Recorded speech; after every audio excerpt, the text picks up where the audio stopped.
Hi guys, Angus here, bringing another airsoft review today. Today we're going to be taking a look at this gun right here. This is the JG M16A2 Electric Airsoft AEG. If you're interested in purchasing this gun, there is a link down below in the description to airsoftStation.com where you can buy this gun for about $145.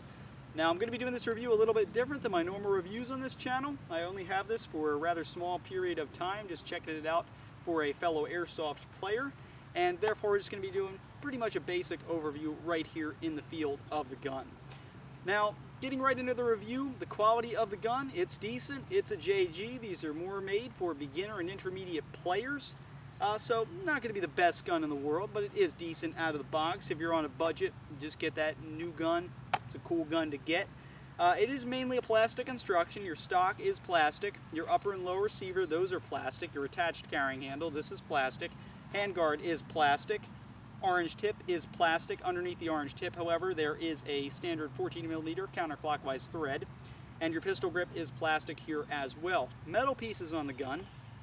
The butt of the stock, this is metal, as well as the door entering the battery compartment, that is metal.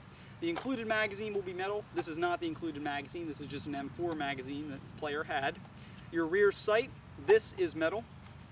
Front sight is metal, your sling mounts are metal, your outer barrel is metal as well. So you get a fairly decent mix of metal and plastic. However, the majority of the gun is plastic. That's not always a bad thing, as it does make the gun much lighter than some of those heavier metal AEGs.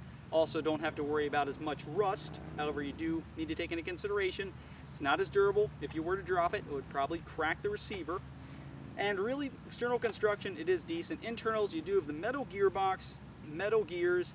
People buy JGs to go ahead and upgrade them, use them as project guns. I never really saw too much point in buying that. Why not go spending money on a nicer gun like a G&G or something? But internals are decent, should last you a while before you have to replace something. What particular happened to this gun would be the air nozzle tappet plate kind of went on it, so it no longer feeds. We got to work on that. That's why I have it. And really, internally, externally, it's a JG. You should know what it is. It's a decent gun in both those areas. It's not the best, not the worst, but it is decent. Features-wise, your battery is stored inside the buttstock. You get quite a bit of battery space in order to access the compartment. Forgive me as I don't have any nails. I actually opened it the first time. Simply push open that door and you'll reveal your large type connector. The gun will come with one of those larger batteries, probably the 1200 milliamp 8.4 large brick type batteries that fits in there, taking up all the space. But because you have all this space, you could get one of those adapters for the large to small and put a nice 9/6 butterfly or nunchuck in there. In order to close up the battery space, simply shut that door, snaps into place, and your battery is secured. One thing I did want to point out is that the butt of the gun is textured, so it does grip onto your shoulder a slight bit better. Now the fire selector switch is located only on the left side of the AEG, and it's just your typical settings: safe, all the way forward. Flip it upward, you got your semi-auto, single shot. All the way back is your full auto. And crisp, smooth motions with the selector switch. It is just like your M4, M16 style selector switch and all your M4, M16 AEGs. Magazine is located just in front of the fire selector switch. And again, this is not the included mag. You'll get a 300 round M4 style magazine when you first purchase the gun. I believe the mag will be gray, not black. In order to eject the mag, simply push in on the magazine ejection button and you will receive your magazine out. Again, it'll be a 300 round high cap mag, not this ICS 450 round magazine, but they work the exact same. They'll wind at the bottom, feed through the top, and you load it through the trapdoor and reservoir at the top. When the magazine is in the gun, there is a slight bit of wobble, but not too much. It does fit in there rather well, not too wobbly.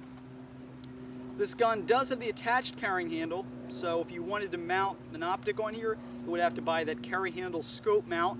It's kind of a con. Frankly, I like it when you can take the carry handle off and you have that nice 20mm rail under there where you can mount the optic on there without having to buy an additional mount.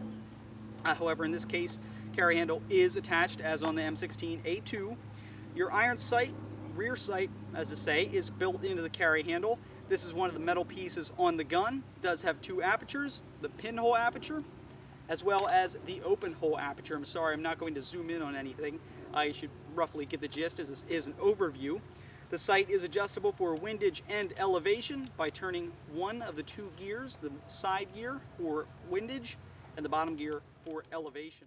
Just so you know, these gears don't really work too well. They do, the windage one does, however the elevation one's kind of cheapy, doesn't really work and really doesn't move the sight too much. However, that's your rear sight, like I said, and if you want to replace your iron sights, you got to buy that carry handle mount.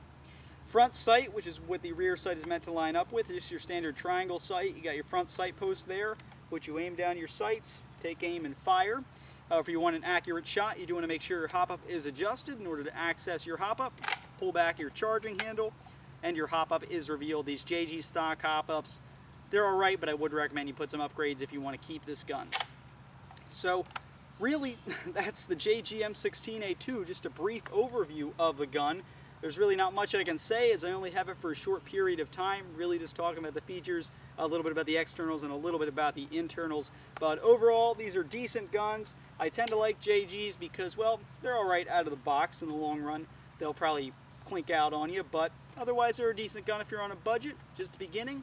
The M16A2, looking at an M16, this could be the gun for you. So thanks for watching, guys. This weapon is available at airsoftstation.com for $145. Be sure to pick it up today if you're interested. Thanks for watching, guys. Please subscribe.